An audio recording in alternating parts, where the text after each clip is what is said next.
Hello. I just thought I'd try something different this week. I actually thought I'd try and go live. I won't lie to you, it's a little bit nerve-wracking. I just thought I'd try and cover some of the actual good news stories that I've come across this week. Um, Hopefully there'll be no sort of like mishaps, but you never know. So yeah, let's go. Right, okay. So the first story, in fact, first and foremost, I just want to say, sort of, a lot of news sources this week just let me down. They were lacking sort of quite a lot of positive news articles this week. So, thanks to the Good News Network for lifting my spirits. So, a little bit of a shout out for them. So yeah, this elk story, it's quite an amazing story, really. It's a gentleman called Jesse Dolberg. He rescued this elk. He was working for a company that sets off controlled explosions, basically to sort of prevent the bigger avalanches, effectively. So they set off explosions to do like mini avalanches. He saw this elk and he thought that the elk would be able to outrun the mini avalanche, but he was unfortunately wrong. So yeah, bit of a crazy one, really. Thankfully, he was there watching. It goes on to sort of say that him and his friend effectively could just see that the little elk's face was peering out of the snow. They referred to it as a snowy prison, which I suppose it would be, but I don't know. It's a difficult one, isn't it? I can understand it's sort of for the greater good, but how much wildlife does actually end up, yeah, end up getting harmed? Because I mean, if it was a bird or something like that, or a little squirrel or something, who knows? Who knows? Anyway, thankfully, Jesse Dolberg and his colleague were around to actually rescue the elk. So that was yeah, that was quite good. This one is not so much a sort of a good news story. It's actually more hilarious. This there was a court hearing, and it was, I think it was three lawyers and a judge, and it was all done over a Zoom call, obviously because we're in the middle of a pandemic right now. And one of the lawyers actually somehow, without realizing, had a cat filter on. I'm going to play you the video. Hopefully, the sound works. This could be my first mishap, but let's see. Cotton, I believe you have a filter turned on in the video settings. You might want to Uh, take, we're take a look. trying to, can you hear me, Judge? I can hear you. I think it's a filter. It, And it is, and I don't know how to remove it. I've got my assistant here. She's trying to, but I'm prepared to go forward with it. I'm here live. I'm not a cat. So that certainly had me laughing or chuckling quite hard. The fact that this lawyer's gone live. This lawyer's gone live and he's having to explain to the judge that he's not really actually a cat and it's a filter. I thought that would be a given.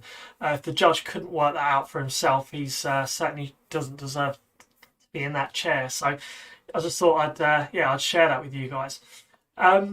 Another story I came across was this interior designer.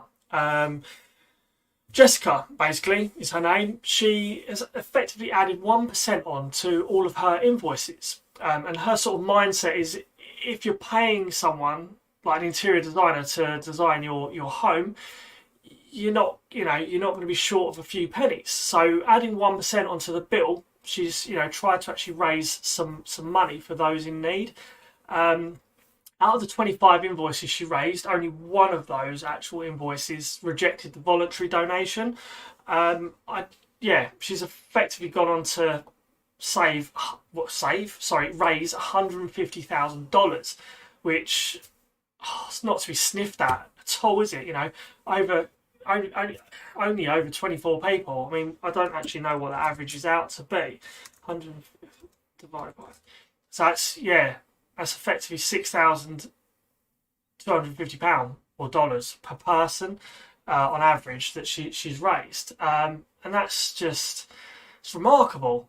You know, these people obviously aren't short of cash if they could be kind of adding that kind of money on as a 1% donation. So yeah, she's obviously not cheap, but she's, you get what you pay for. She's very good at what she does, evidently, and she obviously has some very generous clients. So well done, Jessica, and well done to the 24 people that donated.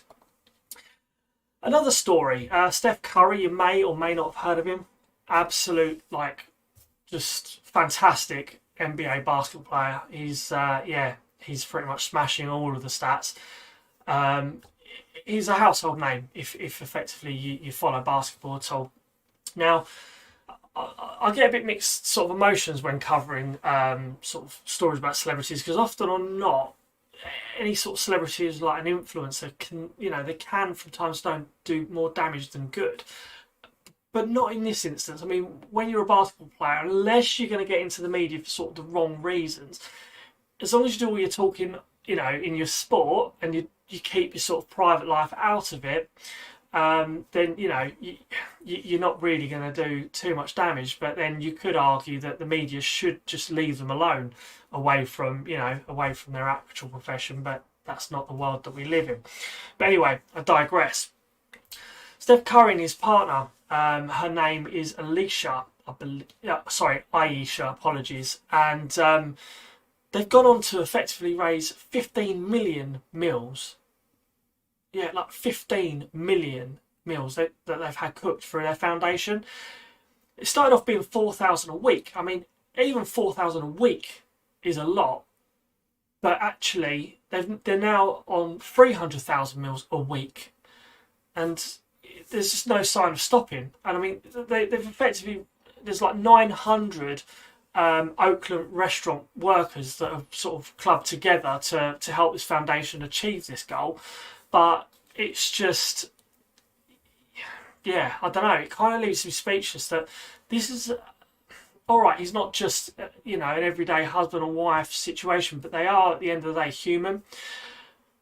And they've obviously, it's not all them. They are the face of it, but it goes to show how much celebrities can do, just the influence that they can actually have, and how much good they can actually, that can come of it. So, not that he's ever going to see this video, and I'm sure he's had plenty of praise from this already, but, thank you, Steph and Aisha, for creating this foundation and bringing some goodness to the world. I wanted to end the stream actually on a high. Not that any of these stories have actually not been, positive, but this one stood out to me. A 70-year-old man has raised more than $700,000 for dementia research. Now, my granddad's got dementia, and my other granddad actually had dementia. He's unfortunately no longer with us. And it's an absolutely cruel disease. It really is. But to be honest, it's not just about the charity he's raised money for. Just to raise 700,000. I mean, it's a solo. It says solo. He would have obviously had some kind of support per se along the way. But I mean, he's done, according to this, he's done 3,000 miles unassisted. But I'm sure, he's had kind of some donations along the way in terms of equipment. But perhaps, I'm taking all of the credit away from him. But even that aside, just to look, I couldn't do what he's done.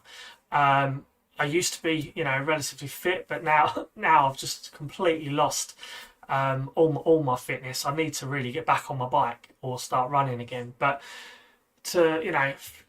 kudos to Frank Rothwell.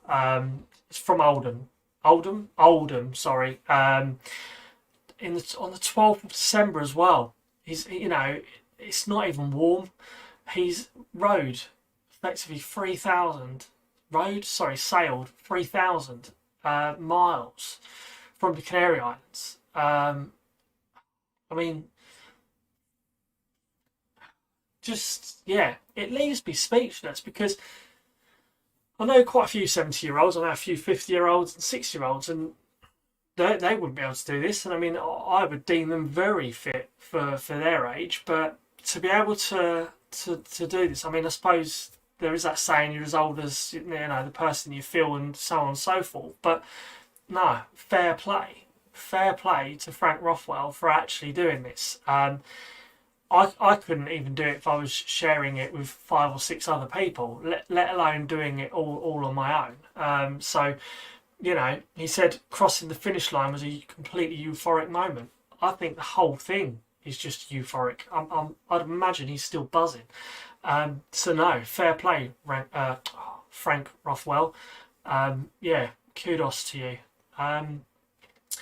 That's it basically for this week. I just wanted to try something different. I wanted to share my news stories with you live, and yeah, just to effectively try something different, and hopefully I'll see you next week. Take care of yourself.